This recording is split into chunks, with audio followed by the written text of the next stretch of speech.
Oi, pessoal, tudo bem com vocês? Pessoal, eu quero falar hoje com vocês sobre duas questões que vão aparecer na sua prova. Para quem não sabe, nós estamos aí bem próximos do edital do concurso do TSE, salários de até para você transformar a sua vida para sempre, gente. Sim, transformar a sua vida para sempre, porque no serviço público existe estabilidade. E estabilidade num país que tem essa economia instável é uma grande vantagem para ter uma ótima vida, uma ótima e uma qualidade de vida excepcional. Vamos que vamos, e eu vou falar com você sobre duas questões de prova. Eu quero falar sobre inelegibilidade, que eu tenho certeza que vai cair. Eu tenho certeza, gente, escuta agora o que eu tô falando. Uma questão sobre organização da justiça eleitoral vai cair. Vai cair. Sobre competência dos TRS, eu acredito que vai cair. Eu vou falar bem específico para vocês. Uma questão sobre partido político, criação de partido político vai cair. Uma questão sobre fundo partidário vai aparecer na prova. Uma questão sobre inelegibilidade. Vamos entender essa questão então. Quando eu falo sobre inelegibilidade, são aquelas situações em que o cidadão não pode se eleger. Não pode, gente. Ele não pode exercer aqueles direitos que a gente fala que é a capacidade eleitoral passiva, a possibilidade de se eleger, né? A possibilidade de exercer um mandato político. Prof, quais são essas inelegibilidades que a gente tem que saber? Bom, primeiro ponto. Existem as inelegibilidades absolutas e as inelegibilidades relativas. Algumas hipóteses de inelegibilidade estão na Constituição Federal, outras estão na legislação infraconstitucional. Eu vou falar aqui hoje sobre as principais. Vamos lá. Quais são as inelegibilidades absolutas? Pessoal, no Brasil são inalistáveis os estrangeiros e os conscritos. Como assim? O estrangeiro que mora no Brasil não pode se alistar perante a Justiça Eleitoral. Não pode. Então, o estrangeiro que mora no Brasil não pode votar, não pode ser votado na condição de estrangeiro. Se ele se naturalizar brasileiro, ele pode. Agora, existe a figura do português de Portugal. O único estrangeiro que pode, no Brasil, votar e ser votado é o português de Portugal.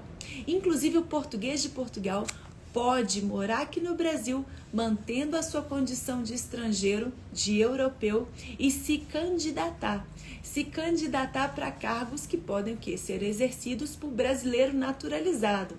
Então, quer dizer, por exemplo, que um português de Portugal que mora no Brasil pode se candidatar ao cargo de deputado? Pode. Pode se candidatar ao cargo de deputado. Prof, o português de Portugal que mora no Brasil pode se candidatar ao cargo de presidente da República? Não.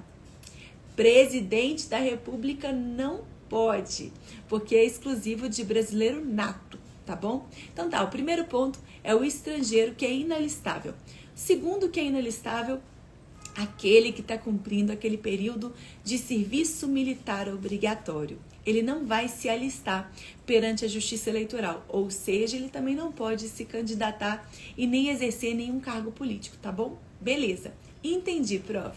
Além disso, também é o que, gente? Também não exerce capacidade eleitoral passiva os analfabetos. No Brasil, analfabeto não pode exercer um cargo eletivo, não pode.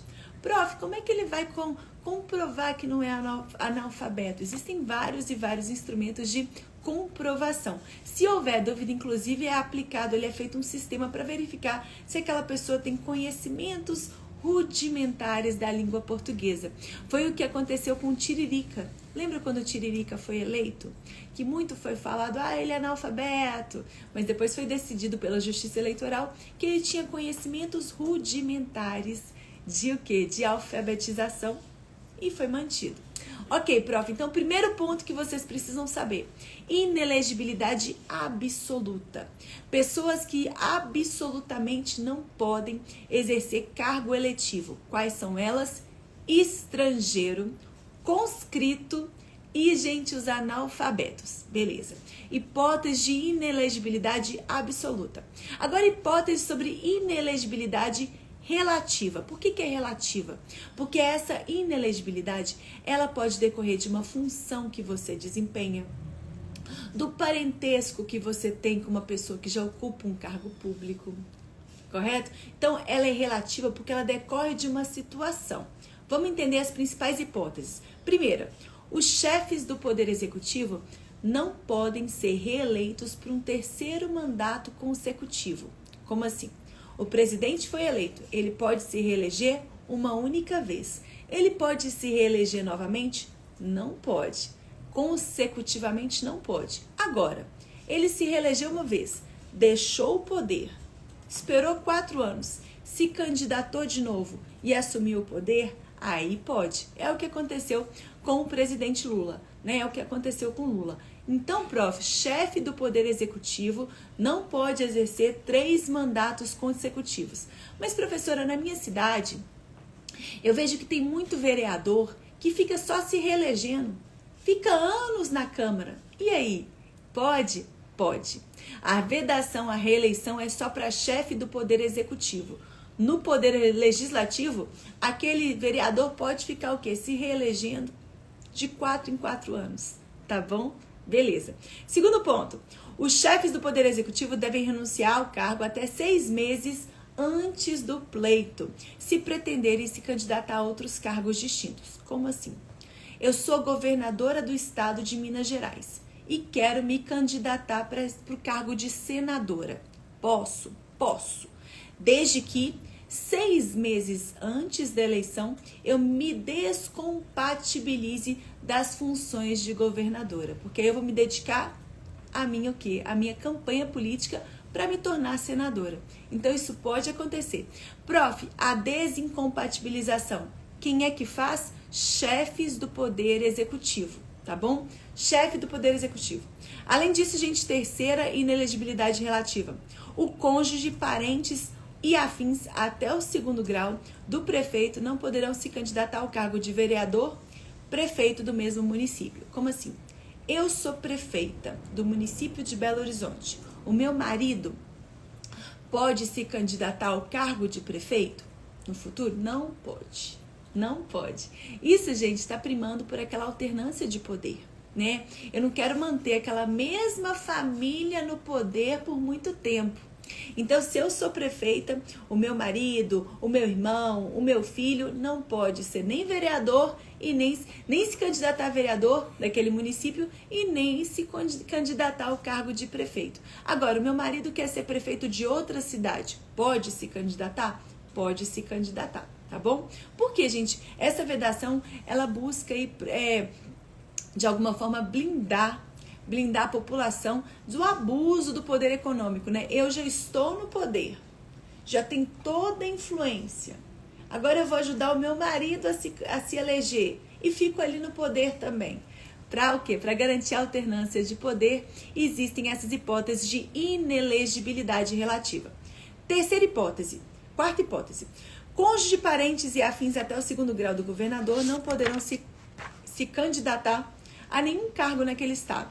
Vereador naquele estado, prefeito naquele estado, deputado estadual naquele estado, deputado federal naquele estado, governadora naquele estado. Então, peraí, eu sou governadora do estado de Minas Gerais, sou governadora. Meu marido pode se candidatar ao cargo de vereador do município de Belo Horizonte? Não. Porque o município de Belo Horizonte está dentro do estado de Minas Gerais, onde eu tenho muito poder, onde eu exerço muita influência, então ele não pode. O meu marido pode se candidatar ao cargo de deputado estadual do estado de Minas Gerais? Também não. Então, quando a gente fala de governador, né, os parentes até o 2º grau não podem se candidatar a nenhum cargo que esteja ligado àquela jurisdição daquele estado, tá bom? E presidente, prof? No caso do presidente, os parentes até o 2º grau não podem o quê? Se candidatar a nenhum cargo eletivo no país. Salvo em caso de reeleição, que é o que aconteceu com o filho do ex-presidente Jair Bolsonaro. né? Ele foi reeleito, ele já tinha um cargo eletivo. O pai dele se tornou presidente e aí ele foi reeleito no curso daquele mandato. Tudo certo, porque no caso estamos diante de uma reeleição. Ele já tinha um cargo eletivo. Lembra dessa questão para a prova, viu? Lembra disso. Além disso, gente, o militar, ele é alistável, ele é elegível se ele contar o quê? Com menos de 10 anos de exercício na atividade militar. Se ele tiver mais de 10 anos e se candidatar, ele vai o quê? Ele vai passar para automaticamente no ato da diplomação, quando ele for diplomato, né, foi eleito, para ir na atividade. Prof, mas eu achei que o militar, ele não poderia se candidatar. Ele pode se candidatar, gente. O militar que está cumprindo aquele serviço militar obrigatório é inalistável. Agora, o militar que já cumpriu esse período, gente, ele pode se candidatar? Claro que pode. Cuidado com essa questãozinha de prova. Me fala se vocês estão entendendo. Ok, prof. Então você falou de várias hipóteses muito importantes. Vamos relembrar aí. Como eu falei com vocês, existem as inelegibilidades absolutas. Quem que não pode absolutamente se candidatar para nenhum cargo eletivo? Estrangeiro, conscrito e analfabeto. Beleza. E existem inelegibilidades relativas. Algumas delas estão na Constituição Federal, outras estão na legislação infraconstitucional. Prof, eu tenho que ler e decorar aqueles artigos da lei complementar? Tem que ler e decorar. Eu tenho certeza que vai cair. Certeza. Calma que eu vou te explicar. Primeira inelegibilidade que a gente tem que lembrar. O chefe do Poder Executivo não pode, de forma consecutiva, exercer 3 mandatos consecutivos. Não pode. Essa é uma inelegibilidade para o chefe do Poder Executivo. Ah, prof, um membro do Legislativo pode ser reeleito várias vezes? Pode. Essa vedação é só para chefe do Poder Executivo. Além disso, se esse chefe do Poder Executivo quiser se candidatar para um outro cargo político, ele pode fazer isso? Pode. Mas ele tem que se desincompatibilizar. 6 meses antes da eleição, ele tem que sair do cargo que ele está exercendo, o governador que quer se tornar senador. Ele vai se desincompatibilizar do cargo de governador e aí, então, ele vai cuidar da sua candidatura para o cargo de senador. Além disso, gente, parentes até o 2º grau do prefeito não poderão se candidatar nem a vereador e nem a prefeitura daquele município. Parentes até o 2º grau do governador não podem se candidatar a nenhum cargo eletivo naquele estado. Então, o vereador dos municípios daquele estado não pode, prefeito dos municípios daquele estado não pode, governador, né? Eu quero me tornar governador, não pode. E no caso da família do presidente, nenhum cargo eletivo no país. Ponto importante, gente, aquele que já exerceu o mandato de prefeito 2 vezes em um município, não vai poder exercer esse cargo de prefeito em nenhum outro município da federação. Por quê? O que acontecia? Acontecia o seguinte, eu tô lá, sou prefeita aqui da cidade pequenininha aqui de Minas Gerais, chama Maravilhas. Sou prefeito dessa cidade. Fui reeleito, que maravilha. Agora não posso ser reeleito, mas o que eu posso fazer? Eu posso me candidatar à prefeitura do município vizinho? Não pode. Que aí também é tudo vizinho ali, e aí conseguia se manter no poder por tempo indefinido. Então isso é vedado também. Eu quero dúvidas aqui, viu? Eu quero dúvidas. Além disso, galera, sobre desmembramento de municípios. Vamos dizer que um município está crescendo. Ele foi crescendo. Eu sou prefeita desse município. E aí, então, é tomada uma decisão com base na lei, tudo certinho, de desmembrar esse município. Um bairro que cresceu muito virou o município B. Aí eu tenho uma ideia brilhante. Filho, você que quer ser prefeito, agora que a gente desmembrou esses 2 municípios, vem você se candidatar para ser prefeito do município B e eu vou me reeleger aqui no município A. Família vai ficar poderosa. Pode? Não pode. Não pode porque o meu filho, né, parente até 2º grau, não pode o que, gente? Se candidatar a um cargo de prefeito em um município que foi desmembrado. Né? O município original, que eu sou prefeita, contemplava aquela área também. Então, também não pode. Cuidado com essa questão do desmembramento. Além disso, prof, você é casada, prefeita. Mas o que você acha de você separar do seu marido? Separar. Tudo no sigilo. Fingir que você está separando para que o seu marido possa se candidatar à prefeitura. Pode? Não pode, gente. A dissolução da sociedade conjugal não afasta a inelegibilidade. Então, não pode. Agora, uma outra situação. Digamos que o governador do estado tem uma esposa muito competente que tem ambições políticas. Esse governador morreu, bateu as botas. A esposa dele pode se candidatar? A viúva pode se candidatar. Porque com o falecimento, a gente não considera mais uma hipótese de quê? De ter algum vínculo entre os dois. Então, gente, aí nesse caso, né, a pessoa faleceu, aí a viúva pode se candidatar ao cargo de governadora do estado, tá bom? Tá todo mundo pegando aí? Tá rápido, tá devagar? Lembrando, gente, que é o seguinte, você já sabe, todas as questões de prova foram encaixadas nesse material. Olha, o material é fininho e ele responde a qualquer questão de prova dos últimos 11 anos. Tudo que está em amarelinho responde a 200 questões de prova. Como que você vai estudar? Você leu essa página, aproxima o celular do QR Code questões e vão aparecer na tela do seu celular questões de prova que cobram o conteúdo dessa página. Assim você responde as questões na hora, aplicando o que você acabou de aprender. Acabei de ler, entendi o conteúdo, agora vou ver como é que cai na prova. Isso faz você memorizar 3 vezes mais o conteúdo. Além disso, olha o tanto que a gente cuida do seu tempo. Você está correndo contra o tempo. Aqui você fica menos tempo lendo PDFs de 1000 páginas que você esquece, assistindo 300 videoaulas que você não tem tempo de assistir. Você fica menos tempo lendo, mais tempo resolvendo questão. Esse livro responde a milhares de questões comentadas. Não existe questão de prova que não seja respondida pelo meu material. Se você achar uma questão que não seja respondida pelo meu livro, você ganha R$1.000.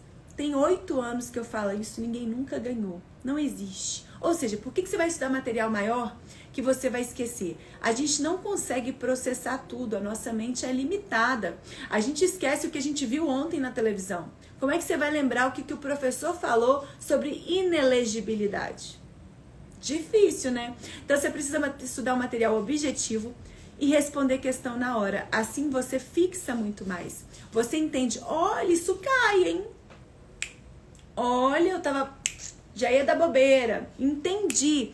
E aí que você fixa a matéria na questão. Você passa mais tempo fazendo questão do que perdendo seu tempo lendo material que você esquece tudo, tá bom? Não adianta, gente. Se você não memorizar, não vai passar.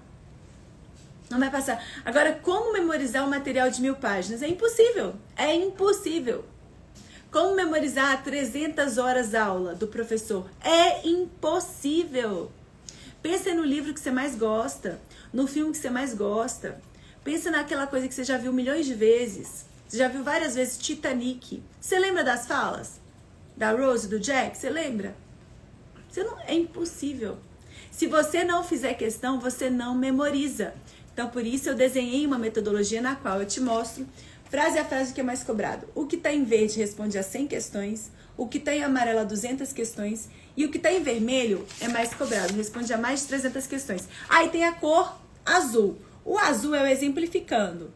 Todos esses exemplos que eu falei com vocês, no município tal, Josézinho, não sei o que, tudo tem exemplo, porque a gente, o ser humano, gosta de história. Se eu ficar aqui falando sobre regra e lendo artigo, você vai dormir. Agora, se eu te contar história, você consegue entender. Você consegue se colocar naquela posição. Você consegue compreender. Estudar a lei é muito chato porque ninguém tinha feito até a prof. Porque hoje, todos os meus alunos têm todos os artigos comentados com histórias, com exemplos. Porque senão fica muito chato. Você está lendo a lei e você fica até assim. Agora, o que eu fiz? Eu criei um exemplo para cada artigo da lei. Aí você consegue entender. Poxa, entendi. A lógica disso aí faz sentido, não é verdade? Você consegue gostar daquele conteúdo e compreender. Então tem essa quarta cor, que é o azul, que é os exemplificando. Tudo tem exemplo, histórias, com personagens que a prof criou. Beleza, pessoal, Essa é a primeira etapa desse estudo de inelegibilidade. Amanhã a prof volta, tá bom? Eu tô fazendo tô deixando algumas lives salvas para vocês. Corre no meu perfil, dá uma olhadinha, aproveita esse conteúdo. Eu tô falando que vai cair, gente. Lembra do INSS? Lembra do concurso da PRF, da PF? Todas as questões de prova eu acertei na cola da prova, todas. Eu vou colocar mais alguns depoimentos aqui, todas. Em coisa de 80 páginas, todas as questões estavam lá. Jesus! Então, galera, cuida de você. Assista o material, estude com material objetivo voltado para as questões de prova. Um beijão!